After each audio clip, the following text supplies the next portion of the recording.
Aujourd'hui, le 14 du mois de Sivan,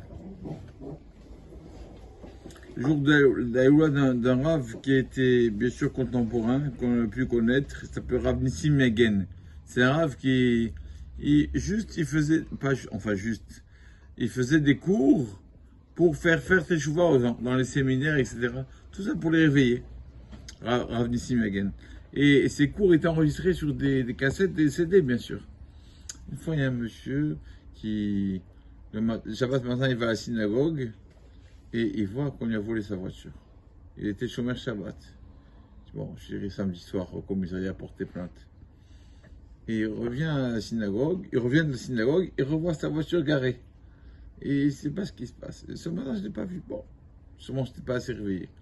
Et il va voir sa voiture samedi soir, il va l'ouvrir. Il voit monsieur qui a laissé un mot.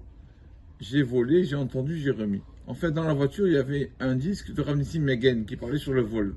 Et comme ce disque lui a fait peur, grâce au disque de Rav Nissim Megen, il a remis la voiture. Le voleur a remis la voiture. Et Rav Nissim Megen disait une parole que sur le shalom. Il disait, on a parlé cette semaine par Nassau et SM Lecha Shalom, que le shalom, le Mishnah de Rokatsin, qu'il n'y a pas un ustensile, un réceptif mieux que le shalom pour la bénédiction. Et quand il y a le shalom, il y a tout. Quand il y a la paix, il y a tout. Et donc, il avait dit, c'est le shalom tellement important. Pourquoi il est dans la Mida, on donne le shalom en dernier? Vers Amo Israël, Shalom, Amen, en dernier. Il devait être en premier s'il est important. Il disait que c'était comme un doliprane. Doliprane, tu le mets dans le verre, mais le médicament, il est où? Au fond du verre. Il disait comme ça. Et il y avait plusieurs, bien sûr, des centaines d'élèves en Israël. Et il a fait des chouvas à des gens qui étaient vraiment athées. Il a réveillé leur âme, et donc il les a ramenés vers la Torah, le Shabbat, etc. Il faisait rien du tout. Il y avait un de ses élèves qui était dans un kibbutz dans le sud d'Israël, à côté de Gaza, et l'élève lui dit, Rabbi, j'ai commencé à faire chouva, je fais le Shabbat, etc.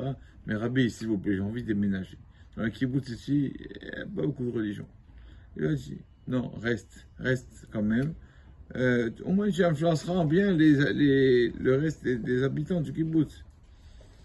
Donc, il a écouté son Rav, il est resté dans le kibbutz.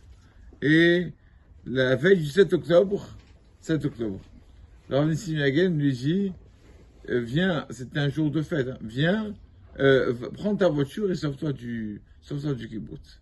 En voiture, il lui dit. Et lui se réveille, il dit, bon, sûrement c'est un rêve, c'est bidon. Il repart, et il se rend dehors, et encore une fois, il vient, prends la voiture. Il dit, ah, le rabbin, tu prends la voiture, le Shabbat, c'est un rêve de... Bon, et trois fois ce rêve se répète. Et comme on l'a vu dans la Gemara, quand un rêve se répète plusieurs fois, c'est qu'il y a de la vérité dedans. Quand on l'a vu dans Yosef, et donc, Baruch Hashem, il s'est sauvé du kibbutz, et tout le monde sait ce qui s'est passé à la suite. Parce que c'est tzadikim. Baruch Hashem, amen, amen.